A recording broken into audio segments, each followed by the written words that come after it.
Alive from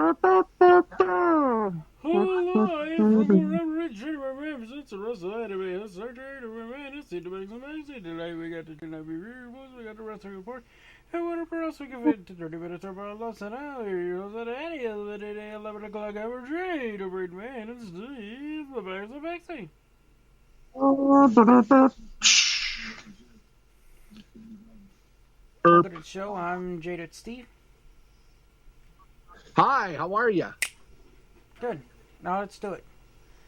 On My Hero Academia, Midori and Shinzo face off for the first time since the sports festival in the last fight of the class battles. On Dr. Stone, supplies are running low and morale is down while Senku and the Kingdom of Science defend the Miracle Cave. Tsukasa's hidden motivation is revealed. On Yasahime, a demon emerges in the present day with Satsuna, Towa's twin, and the bounty hunter Mora in tow. Seeing Satsuna in trouble awakens Towa's latent demon powers. On Food Wars, a regimental food war requires more than cooking skills, it requires teamwork.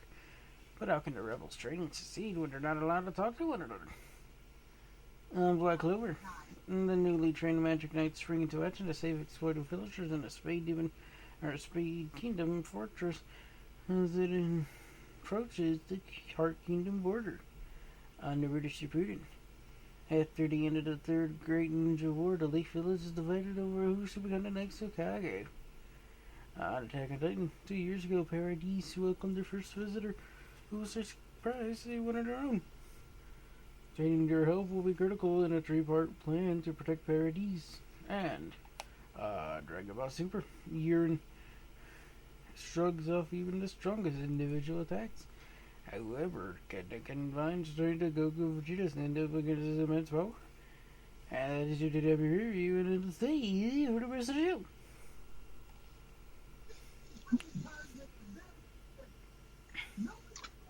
Wow, that's amazing. My turn?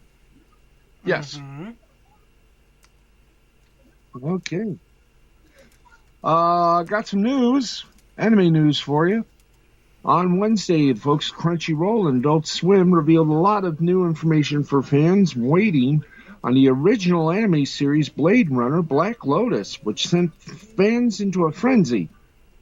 A lot of friends over at Toonami Faithful can confirm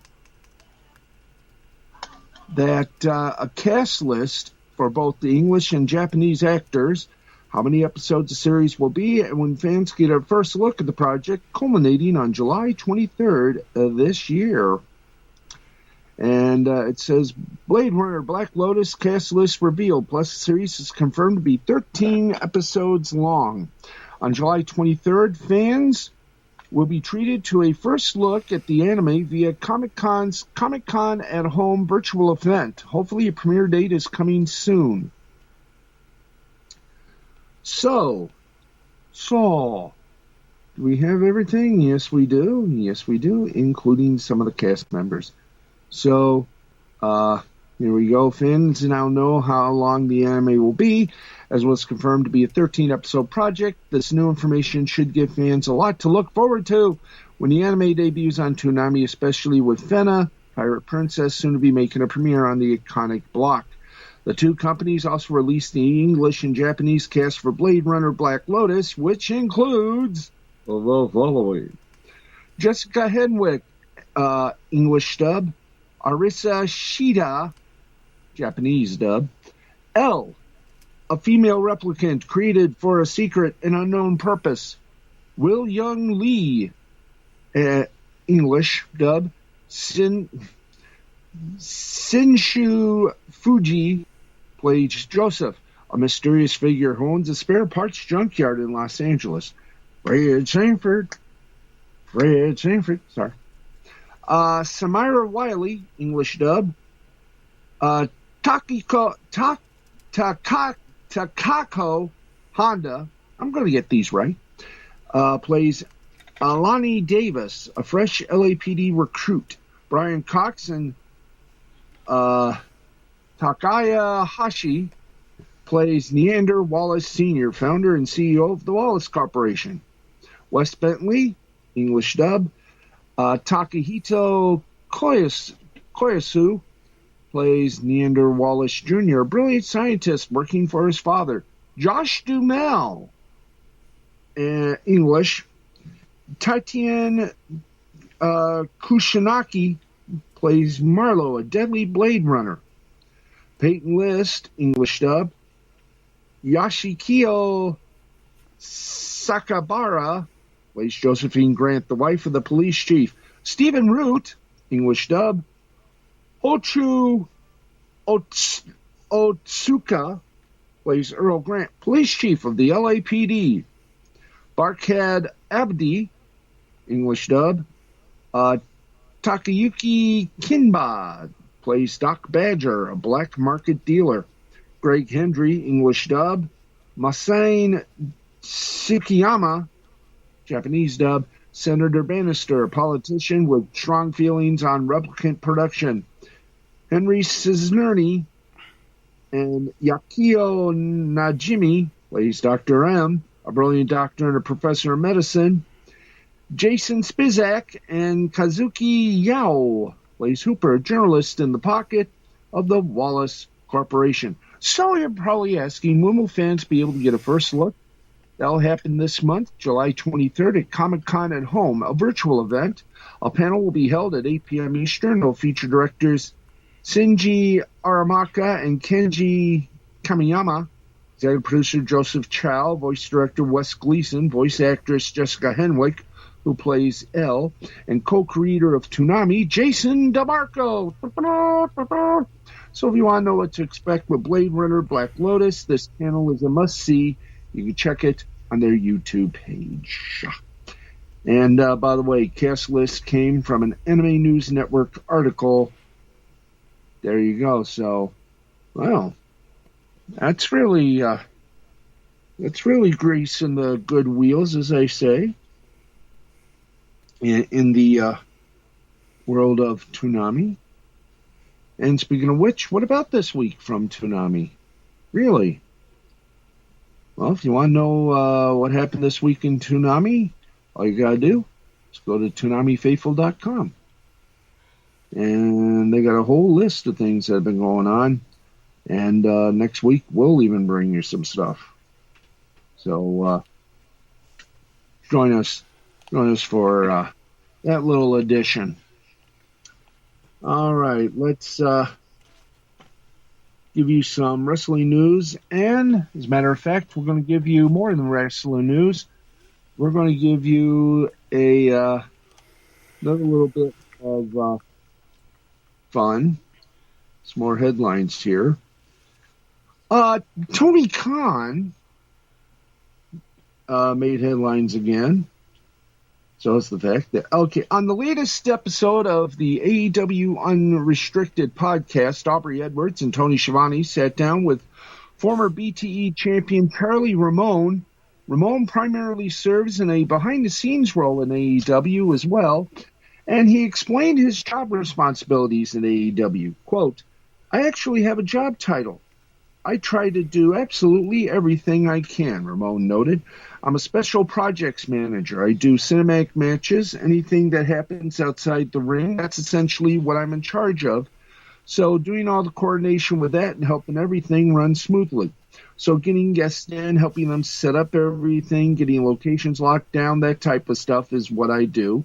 I love the security aspect. I love the props aspect. I love the artistic aspect." Does he love the aspect, I wonder? I can't let any of that other stuff go. I even love getting monsters for Mr. Schiavone. By the way, I got a little little news flotation for you folks out there in mid-Michigan in a moment after I do this. Hello? You're on. What the hell? Oh, sorry. I heard something went off. I thought this whole thing went. Anyway, Ramone talked about what he did prior to AEW. He revealed how he got into AEW and what one prop assignment got him to stick around with AEW. He did mention that Tony won, as far as acquisitions, there's a lot that you haven't seen that I've had to turn down, Ramon revealed. Probably one of the weirdest ones, and this you got to go back to the days of WWF. Remember the gobbledygooker? Well, Tony wanted the weirdest ones was the turkey for the Thanksgiving episode. Tony wanted a giant egg and a turkey because that was a little bit out of my scope and I had a lot of stuff to do. That got delegated to another group of people. And when that didn't get accomplished, I remember Tony sitting there talking to me saying, I was told that just couldn't happen. How on earth could it happen in 1985, but it can't happen in 2019? I said, I got no clue. Thankfully, I didn't have to stay on that project. That would probably have been one of the weirdest things that I have tried to make or acquire, a giant egg and turkey costume for someone to pop out like the gobbledygooker. Yes, friends. The gobbledygooker. By the way, you can hear and see that episode of AEW Unrestricted on the AEW's YouTube page, probably on Tuesday. So please, please, please, for all you do, proceed with caution, or just proceed.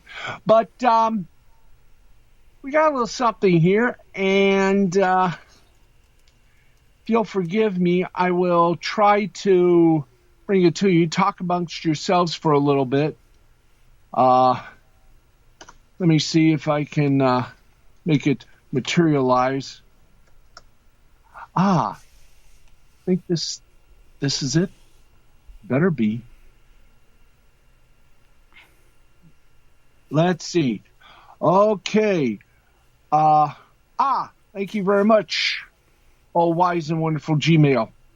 If you happen to be in the Ann Arbor area this August, you're going to love this, kids. We have the list of the guests for Astronomicon.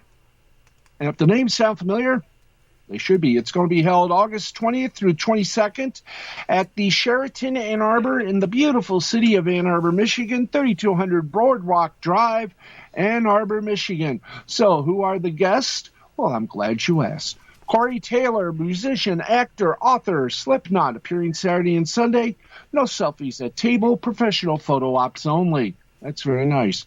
We continue. Shannon Elizabeth, actress from Jack Frost, American Pie 1 and 2, Scary Movie, 13 Ghosts, Jay and Silent Bob Strike Back. Wrestling legend, Mankind, Dude Love, Cactus Jack, Mick Foley. Actor from Clerks 1 and 2, Mallrats, Jay and Silent Bob franchise, appearing Saturday and Sunday only, Jason Mewes. We go on. Why? There's more. Bill Moseley, actor, horror icon from Chop Top and Otis Driftwood.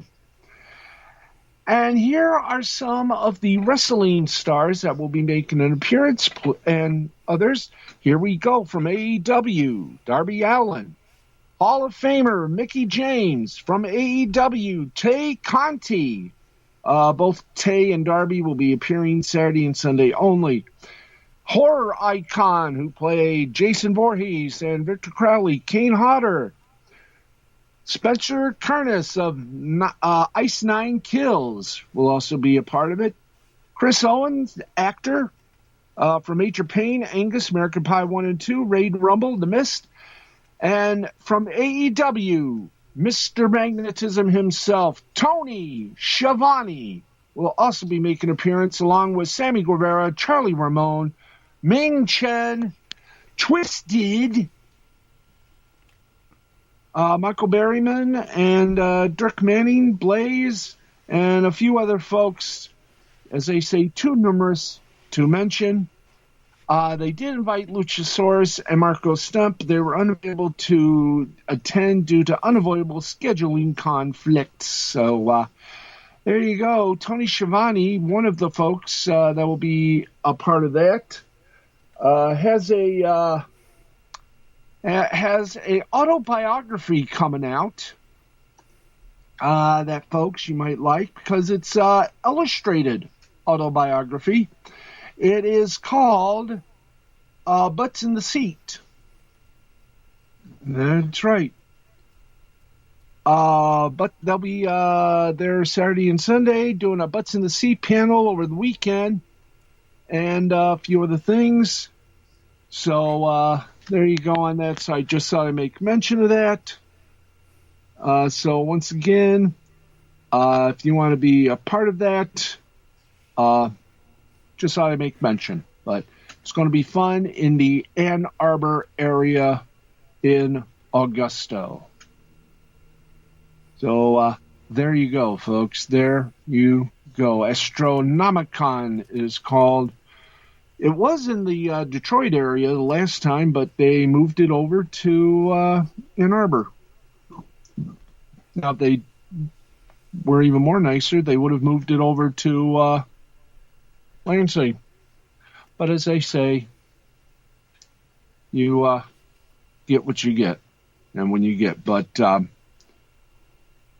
it's I say that under the public service rules. You're the public, and we serve. Okay, let's get on with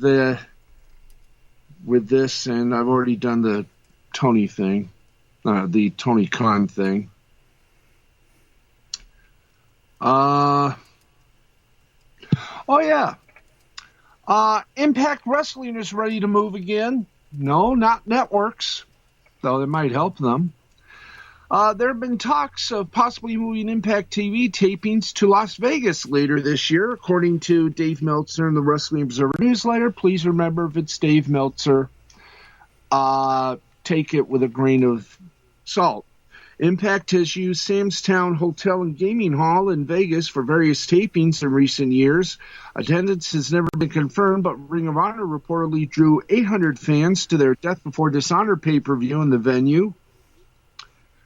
It was noted that the company would book a relatively small building in Vegas if they do make the move. Impact first started using the 16-acre Skyway Studios near downtown Nashville, Tennessee, back in April 2016 for production. They started using Skyway for the closed-set TV tapings in April 2020 due to COVID. Fans will be allowed for the first time since the pandemic hit, beginning next week with the July 17th Slammiversary pay-per-view. Now, Impact originally used the Tennessee State Fairgrounds sports arena known as the TNA Asylum from June 2002 to September 2004. They saw significant growth while based out of the Universal Studios Soundstage 21 in Orlando, Florida from 2004 June to 2013 March. During that period and since then, the company has used various venues around North America and other countries to tape shows from. To be honest, it was North America and Canada, including Vegas, but the rumored move for later this year would mark the first time the company has set up shop outside of Orlando and Nashville. Begging pardon, but they also set up shop in Canada. Please take note. There's no word yet on how long Impact's upcoming residency in Vegas might last, but the folks over at Wrestling Inc. will keep everyone informed, and so shall we. And here are the winners, the results of Battle Riot 3, and once again, we must play the warning. Since Battle Riot 3 will be available on July 24th on BN Sports, we advise you there are spoilers. And here we go. Alexander Hammer won the Battle Riot match. He will now get a World Heavyweight title shot. Conan introduced new LAX members Danny Limelight, Julius Smokes, and Slice Boogie. And the results were Alex Kane defeated Bud Heavy. Gino Medina defeated Casey Navarro. The Von Erichs defeated Team Filthy's Kevin Koo and Kid Osborne in a bunkhouse brawl match. Calvin Tankman defeated Lee Moriarty. King Muertes defeated Richard Holiday to become the NWA Caribbean Heavyweight Champion. And as said earlier, Alec Hammerstone defeated and embarrassed Tom Lawler for a National Open Championship match. Willow Nightingale defeated Ashley Vox with Delmi Exo. Davey Richards defeated TJP. LAX, Riviera and Slice Boogie defeated Jordan Oliver and Myron Reed. Aramis defeated Ares. MLW World Champion Jacob Fatu defeated Matt Cross. Alexander Hammerstone won a Battle Riot 3 for a future world title shot. And there you go. Once again, if you want to see what occurred, July 24th, BN Sports. And don't forget, sometime before the year is up, our friends on Vice TV will be getting probably, and I accent that word, probably, a reboot of Lucha Underground. So watch for that on Vice TV. Let's see. Is that all there is in pro wrestling and anything else that we got for you tonight? Let's see. Yeah, I guess so. Well, Kota Ibushi missed Summer Struggle night due to vaccine side effects. And Naomi of the WWE has deleted her Twitter account over the trolls. So, once again, trolls, you took another one down. Are you happy? Anyway, Brain, I think that's it. I think you're right.